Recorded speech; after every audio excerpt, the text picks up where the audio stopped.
Hey guys, welcome to Tutorial Guru. Today I'll be learning how to download music over Wi-Fi only on YouTube Music app. And now let's dive right in. Now to download music over Wi-Fi only on the YouTube Music app, first open up your YouTube Music app on your phone. And after opening the YT Music app, guys, at the top right corner of the screen, you can see your profile picture icon available for us. Tap on your profile picture icon at the top right corner of the screen and tap on the settings over here, which is just above the help and feedback. And over here you can see the fifth option that says downloads and storage. Tap on downloads and storage, and you can see, guys, here it says the option download over Wi-Fi only.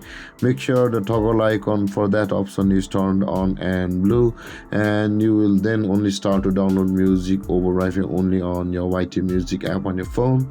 And that being said, guys, this is how to download music over Wi-Fi only on the YouTube Music app. And if you have any confusions or questions regarding the topic, feel free to comment in the comment section below, and don't forget to like, subscribe and hit that bell icon for more videos. Thank you for watching, guys. Peace.